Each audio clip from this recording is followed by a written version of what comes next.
Welcome to the very first episode of SWG's Woodworking Off the Bench podcast. I'm Sheldon, also known as SWG Woodworking. This is where we put the tools down and step away from the sawdust and talk about the heart of the craft. For our first ever episode, we're diving into a shift I've seen in the community that I'm really excited about. The rise of women in woodworking, whether it's on Instagram, YouTube, or local guilds.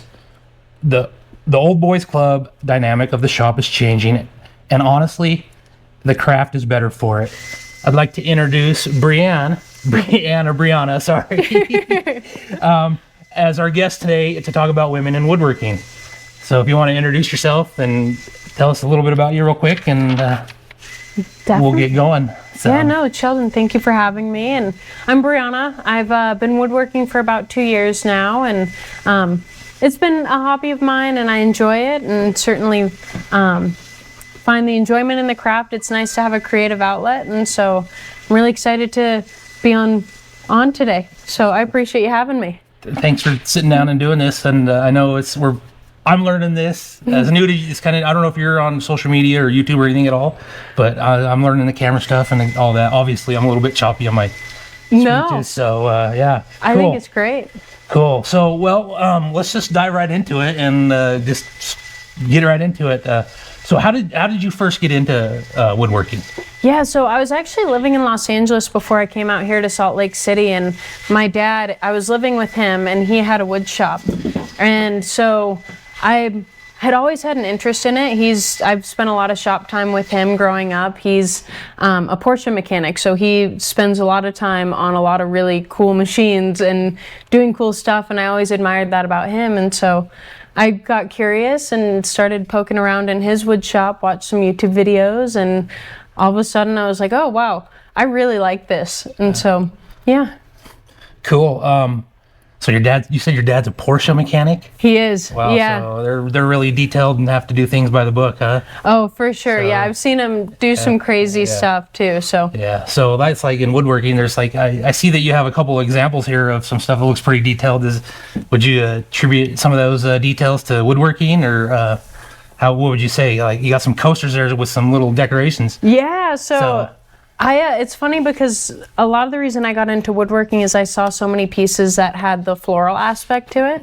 And so here you can see kind of some of those details. I have these coasters that have some flowers cast in epoxy inside of them. So you can see a couple of those here. I have another set as well. Right, that's really cool. But I just thought it was an interesting way to mix in the two just really beautiful natural pieces between like the grain in the wood, and then also incorporating some of the more floral aspects of things, as you can see with like some little propagation vases, air plant holder.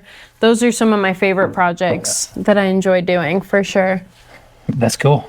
I for me, and it's not about me, but just I always grew up around woodworking and building stuff, and so it's cool to see new people bring on a whole different perspective than my brain sees it. So no, definitely. When it's fun to grow up in it too, right? Because you get to have that exposure. You appreciate the work that goes into building something, and no, it's really cool. So cool.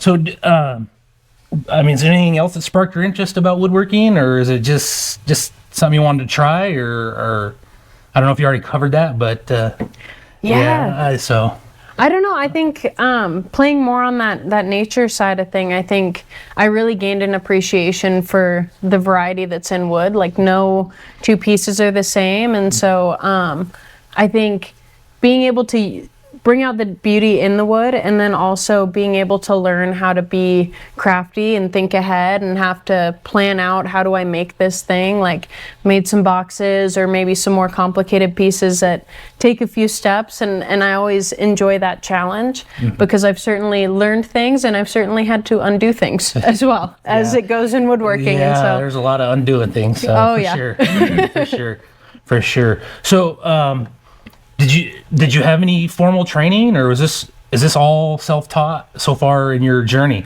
I guess maybe I should step back and how long did you say how long you've been doing woodworking? Yeah, so I've been doing it for about 2 years. 2 years. Okay. when I started in my dad's shop, he helped me with one project very briefly.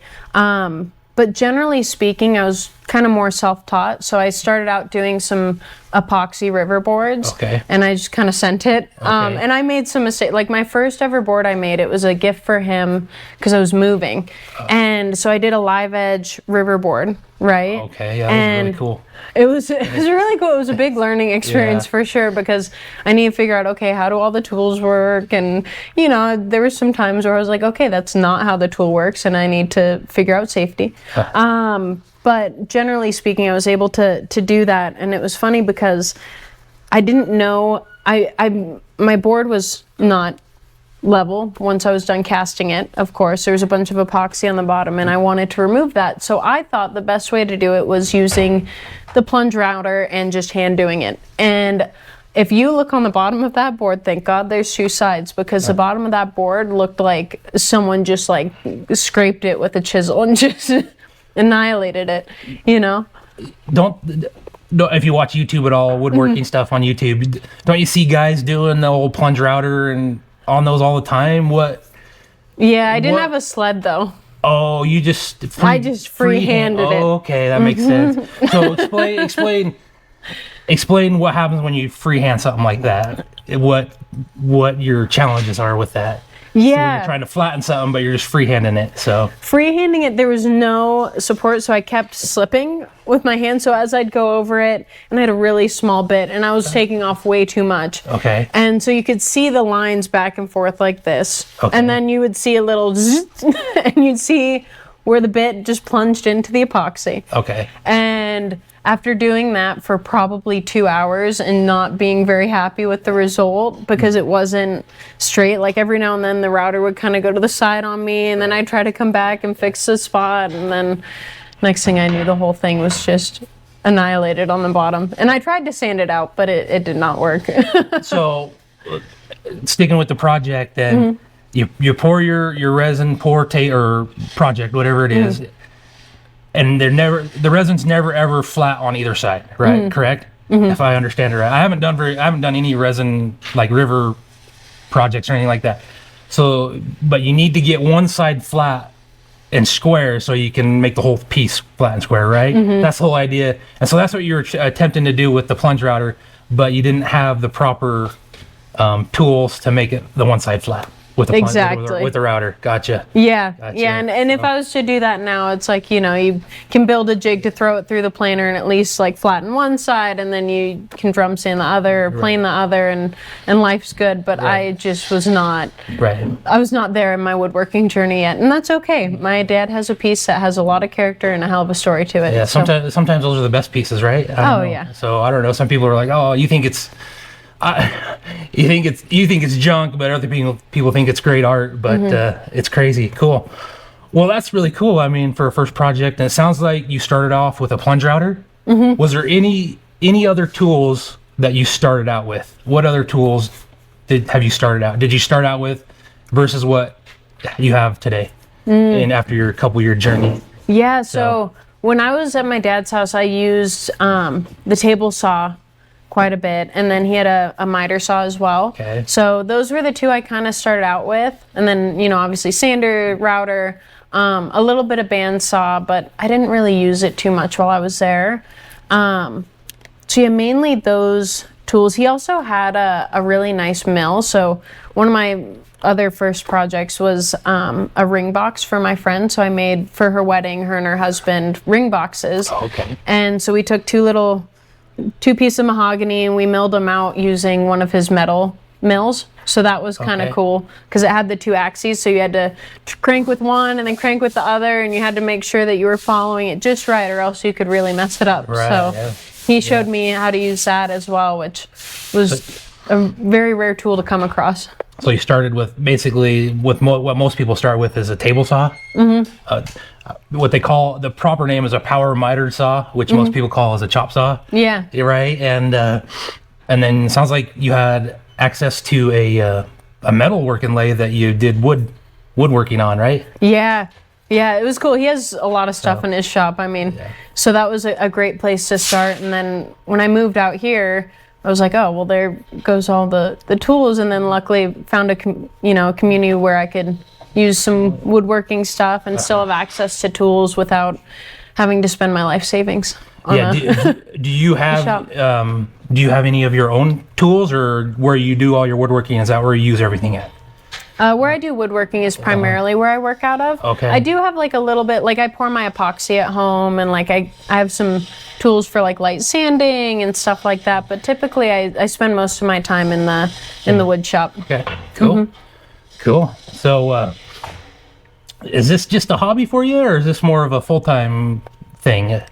It's so I do have a full-time job, but I do really enjoy it. And this last year was when I really started to break out of I'm going to make stuff for friends and family only, and start making stuff to be creative and see if I can't, sell it, or see if people like it and are willing to buy it. So fortunately, I've had an opportunity to sell at the farmer's market a few times. I recently started an Instagram where I've just been capturing different projects that I've made. And then I'm actually working on getting a website up soon too. So that's in the works. Let's kind of maybe shift away from you specifically to like women generally in kind of a male-dominated field. It's kind of like plumbing or welding or anything like that. So what has been so you've been doing this about 2 years now. What has been your experience like as a woman in the woodworking community so far?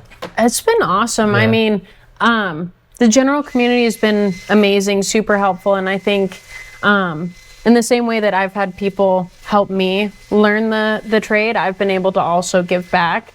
And, like you said, in a male-dominated kind of hobby, it's nice to like feel that mutual respect in terms of like, everybody kind of has their seat at the table. And I think it's cool too, because the shop that we work at is, they offer a women in woodworking class. And I've been able to teach that class, and I think that was really fun to get plugged in there and see how like creative people can be.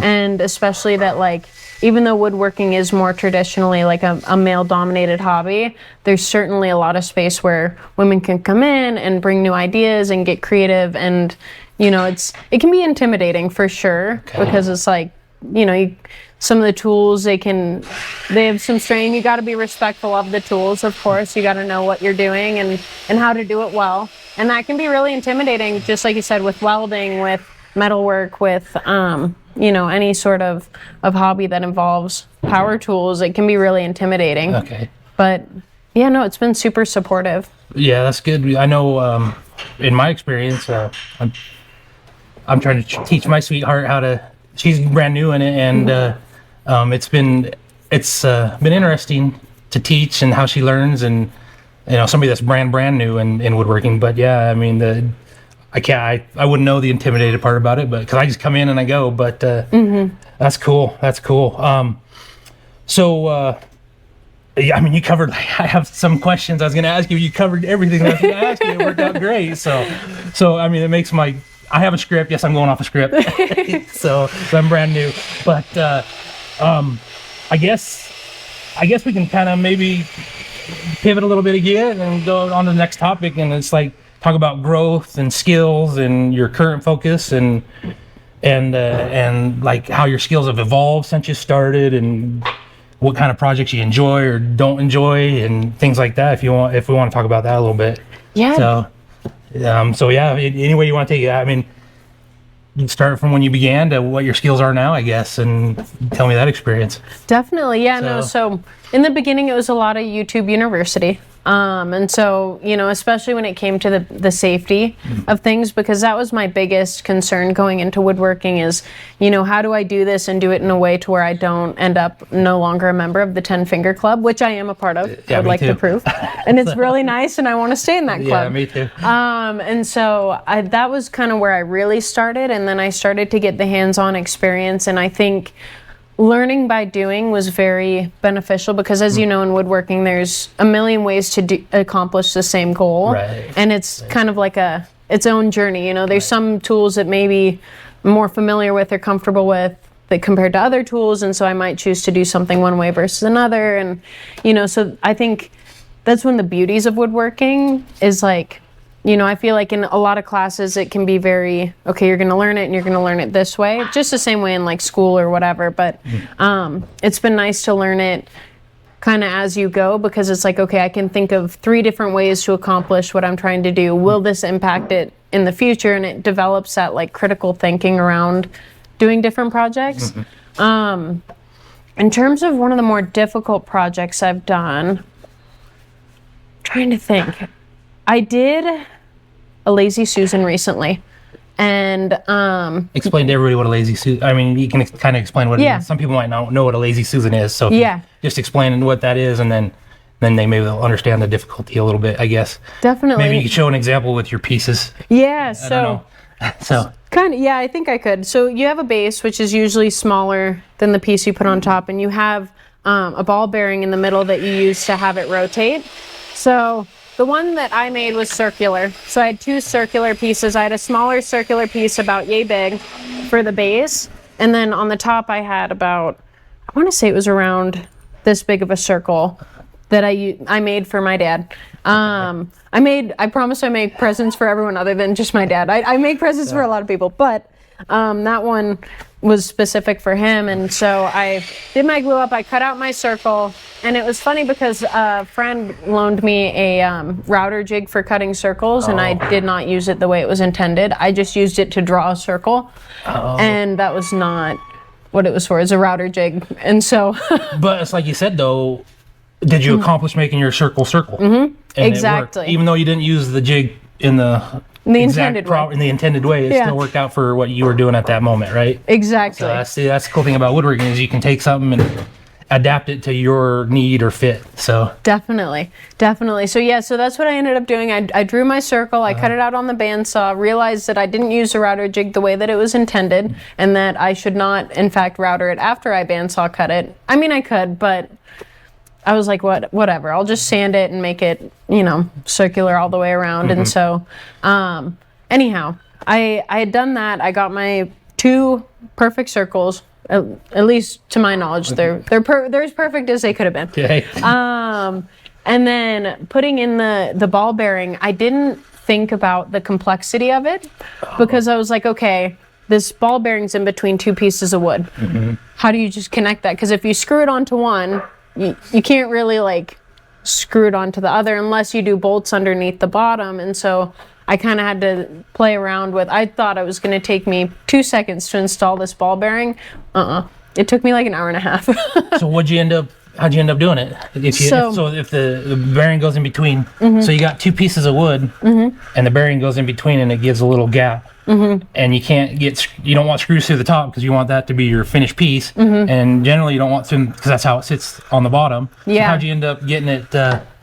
So what I did is, I had the bearing and I screwed it to the top piece, so my bigger piece. Okay. And then the bottom, I put 4 bolts through the bottom for where the screws would be. And then I connected it and got it on there so that way the bolts were sticking out. And then I took 4 nuts and I put them underneath. And I had to, even getting the nuts on, I was like, how am I supposed to do this? Like, it's underneath 2 pieces of wood. I'm like squatting over on the workbench trying to like, operation style, get the nuts on top of the bolts and screw them in. And then I'd screwed them all in and all of a sudden I heard knocking. I turned it and it was like, gluk, gluk, gluk, gluk, gluk, gluk, gluk. And I was like, you've got to be kidding me right now. I was all upset about it. And so then I realized one of my nuts just wasn't tight enough. And so I tightened the nut and next thing I know, it worked perfect. And I showed it off to everybody who would give me the time of day. Yeah. I wasn't trying to make a joke there, but I laughed in my mind. I know. So, so that was a challenge for you. So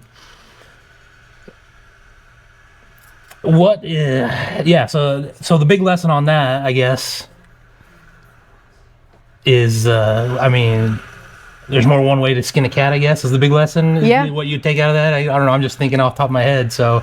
No, definitely. So, yeah. That's cool. Very cool. Thank you. Very, very cool. What, is that the one you're most proud of, or is that just the most challenging one? Do you have something you're most proud of that you've done since you've... Project I'm most proud of. I think my most proud of project, so one of my good friends, she got married May 2 years ago. 1 year ago? I can't remember off the top of my head. Almost 2 years ago. And this is when I started getting into woodworking, and I had done maybe an epoxy board or two. And I asked her, I was like, do you mind if I take some of your wedding flowers? I'd like to make a gift for you. And so I took home her wedding flowers and I dried them out, and I made her an epoxy board. So I had some live edge wood, and then on the side I had a white background. I had her flowers in there, cast in resin, and then I put black and white photos inside from her wedding. And I ended up giving that to her about a year later. It took a little while. Wow, yeah. Epoxy always takes longer, right? It does. It does. Especially if you use deep. There's two kinds of epoxy. There's tabletop pour, which is thinner and harder, and then there's what they call deep pour for like resin tables and river looks and all that. And this was a deep pour? Yes. Okay. Yeah. So how long does a deep pour generally, if you start from start to finish, take on a deep pour project? It depends, because I like to layer my epoxy. Okay. So you'll notice I have a couple of different projects where I don't have them with me, but usually I'll do like a base or even actually these ones. So I'll do a base layer of epoxy, and then I'll do whatever accents, and then, maybe one or two other layers. And with each layer, it's about a 24 to 48 hour cure time, but you don't have to wait till it fully cures in between. Okay. But for something like these flower, what do you want to call it? Coasters. Okay. Sorry, I missed the word. Yeah, no, it's all good. My flower coasters. So with the flowers, I didn't want to have to glue them in, so I put in my base layer, put the flowers in, let it cure at least like 24 hours, and then I put my next layer on, or else the flowers will float. Okay. So that's an example of,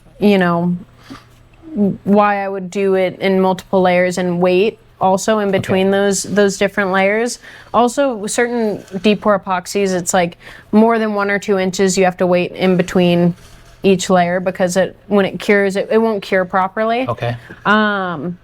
But yeah, so I have a couple projects like that one. I think I did probably 3 different pours. For your friend? For my friend. For your friend's gift for her wedding. Okay. Because I did a white background, and so I did a thin layer of the white epoxy. Okay. And then I put the flowers in, did a small layer there, and then I did another layer just to finish it. So it might have even been 4, but we're also long distance friends, and so I didn't see her for a year, so naturally it kind of sat to the side for a little bit until I was like, oh, I'm going to see you next week. Let me get this done. Yeah, for sure. Yeah. So that's the one you're probably the most proud of so far in your journey in woodworking, is the gift for your friend for their wedding. Yeah. In a deep pour epoxy build. Yeah. That's cool. That's really cool. Just real quick, any like mistakes that you've encountered over your journey that you've learned lessons on so far? Anything crazy, or anything you want to talk about? If not, no big deal. We'll move on to the next topic real quick. Yeah, no, I think one of the biggest ones is never be in a rush. That one I learned the hard way, actually. So I made my dad a desk clock. My grandma had passed away, and I wanted to do something special for him, so I got it engraved with a picture of him and my grandma, and then a note that she had written to him. And I had it engraved, and I was leaving for my flight in like an hour, and I was like, okay, I have to get the clock face in, and the bit that I had was too small for the clock insert. So I tried to use a router and kind of make the circle bigger so that way the clock insert would fit. And then as I was doing that, I didn't have my piece clamped down. I was in a rush. As I tried to do that, the router bucked on me, and I put a huge gash in the face of this desk clock, which was not ideal given the timing. And then also, like, I just gotten this engraved and spent money on getting it engraved, and I was like, oh my gosh, I was so frustrated. And so I was like, all right, I'll figure it out. So fortunately at my dad's house, there is a lot of tools there that I could work with. So I was able to sand it down and figure out a means with which to get the clock face inserted. And so that one was probably on the more dangerous side, because if it wasn't the piece that it could have caught my hand very easily, and that would not have been very ideal. It might have made me late for my flight, which I wouldn't have liked either. Yeah, that would have been fun. Yeah. So just patience. That's tough. A lot of us struggle with patience and want things done yesterday, but it's a good lesson. Are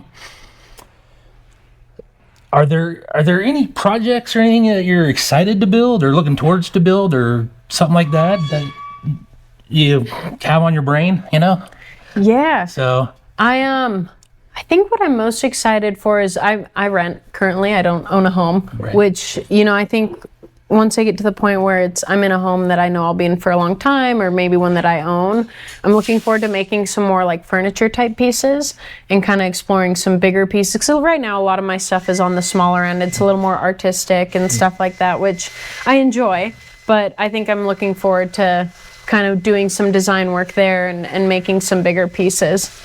cool. That's cool. Yeah. So, last question, and then we'll wrap this sucker up. What advice would you give to someone, especially women, who want to start in the woodworking world? I would say, don't limit yourself in terms of the possibilities. And by that, I mean, be creative. Don't feel like you have to follow a script, like just whatever you feel like making, make it. And even if nobody appreciates, even if you think no one will appreciate it, there's someone out there that will. And that's probably one of my favorite things about the woodworking community, is that every single person does something so differently, and not only in the thing that they make, but the way that they make it. And I think that's really special. And so for whoever is out there who's thinking about getting into woodworking, I think just don't limit yourself. There's a lot of opportunities. Cool. Well, you said you had an Instagram. Shout out your Instagram at the camera. Yes. So that people know where to go find your Instagram, and then we'll wrap this sucker up. Awesome. And I appreciate it, and thanks for sitting down for a few minutes. And so yeah, shout out all your socials and where people can find your little. She's got cool coasters. She's got all kinds of cool stuff. Yeah. So that'll be woodworker_Bree, and that's going to be my Instagram handle. And then I'm working on a website right now, so we'll link it once I have that up and running. But also, Sheldon, I wanted to give you, this is some wood butter that I make by hand in my kitchen. A lot of people really love it, and I just wanted to make sure that you got some as sweet. well. Thank you. So this is like for, what do I use this for? Yeah, you can use it you can use it as a general wood finish. It's really great for cutting boards. It's a mix of almond oil, coconut oil, and beeswax. So it's a nice alternative to, mineral oil, which is a petroleum byproduct. It's a little more natural, and I think it provides a really nice finish. So can you put this over the top of mineral oil, or is this in place of mineral oil? I think you can do either. It depends on what your goal is there, but it does a really good job of moisturizing the wood and getting it, providing a nice finish. So, yeah, however you want to use it. But I use it for a lot of my projects. Like this incense burner is finished with it. This is all my propagation vase is also finished with it. So there's plenty of uses for it. Cool. So it's called Bree's Wood Butter, and she makes it at home. Yeah. So it's good stuff. it's good stuff. Well, thank you, Bree, for sitting down, taking a few minutes. I appreciate it, and it's been an interesting experience for me to learn this and settle down and do this. But I appreciate it, and thank you. And if you're a woman getting started in the woodworking business, I'm so not good at this. Hey, if you're a woman looking to get into woodworking business, check this podcast out, and don't be afraid to reach out to Bree's Instagram, and then of course this will be on SWG's Woodworking YouTube channel. And yeah, thanks for watching. Remember to like, subscribe, and share.